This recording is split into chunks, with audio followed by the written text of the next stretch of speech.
What happens when a nation's working class rises against those in power?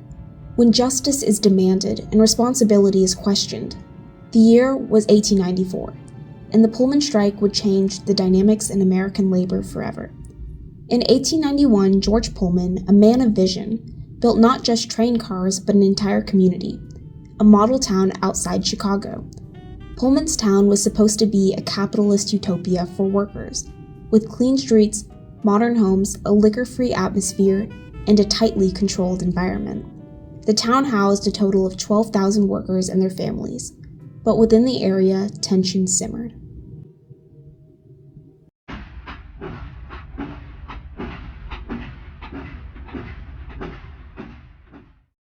Just a few years earlier, in 1886, the Haymarket Square riot had erupted in Chicago after a peaceful labor demonstration turned violent, ending in deadly clashes between police and workers. The event deepened the divide between workers and business owners and also set the precedent for a successful strike. In 1893, the country plunged into a severe economic depression. Orders for Pullman railcars were dwindling. The company slashed wages by 25%. Yet rents in the company-owned houses remained the same. A worker earning $1.25 a day could owe up to $9 per month in rent, leaving families unable to afford food. Workers found themselves sinking deeper into poverty. How could Pullman neglect the people who built his own empire? On May 7th, a workers' delegation met George Pullman, demanding lower rent, better pay, and a change in their 16-hour workdays. His response was dismissal. 4 days later, 5,000 workers walked out. 15 railroads were tied up. By the third day, the number of strikers had climbed to 100,000. Their call for justice inevitably caught the attention of the American Railway Union. The ARU was currently led by 38-year-old Eugene V. Debs, a passionate orator and well-known name in politics. The mute message of the machine could but the worker understand, and would he but heed it. One limitation in the ARU's involvement was their exclusion of black workers due to discrimination. Pullman porters specifically were predominantly black and were hired after the Civil War as recently freed slaves or the descendants of slaves. The porters worked in Pullman's luxury sleeping car, a glamorous pioneer in the industry. The reality is, Pullman hired formerly enslaved people because they would work the longest hours for the cheapest wages. Pullman porters worked on average 400 hours per month, with occasional 20-hour-long shifts, whilst being underpaid and forced to endure constant racism. This was an untouched resource for the strike movement, due to Pullman porters being one of the largest categories of black labor in the United States at the time. As stated before, black individuals were not allowed to join the American Railway Union.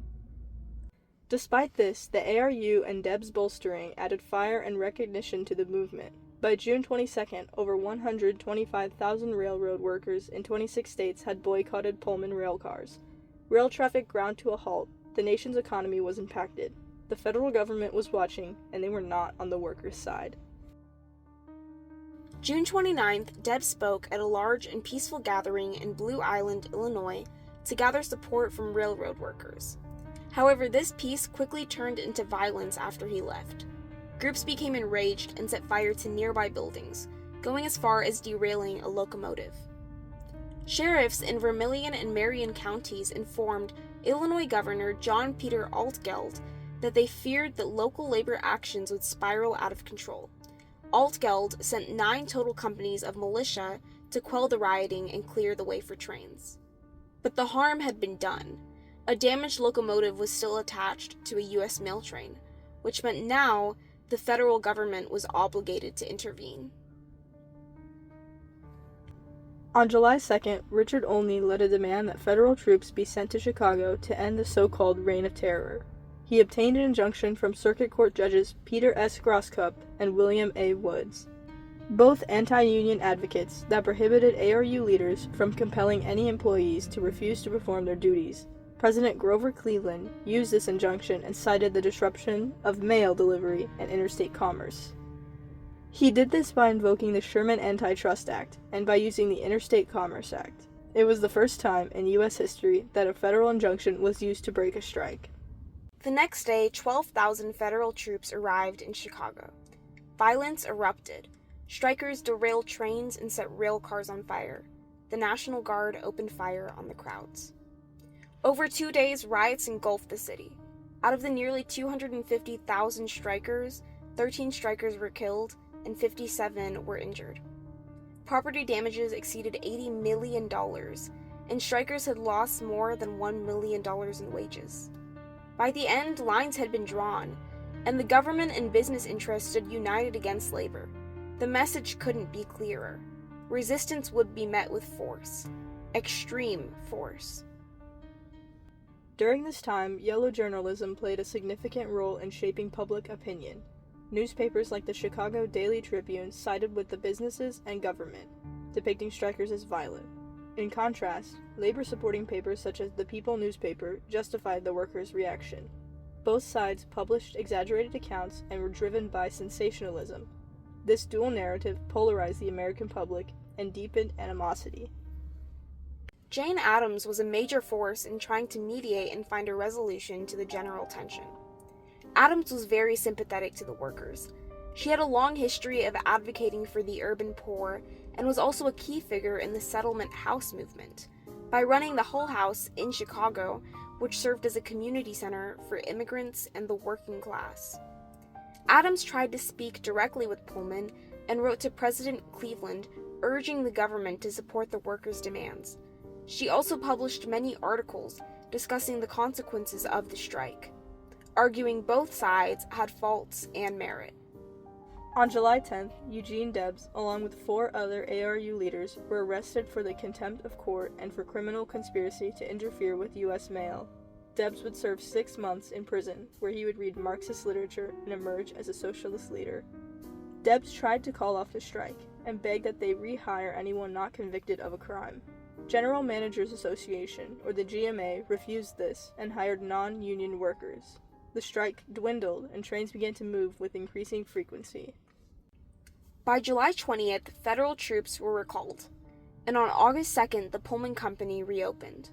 They ultimately agreed to rehire the striking workers on the sole condition that they sign a pledge to never join a union again. The Pullman strike ultimately is crushed not by the military or the police, although they do a lot of that.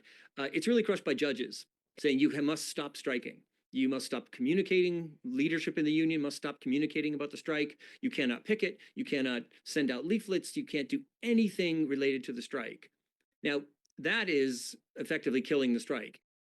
George Pullman would later quote, "I have done as much labor as any man living, and I have always tried to treat my men squarely, but I am sick and disgusted at their treachery." Pullman would die from a stress-induced heart attack a couple of years later.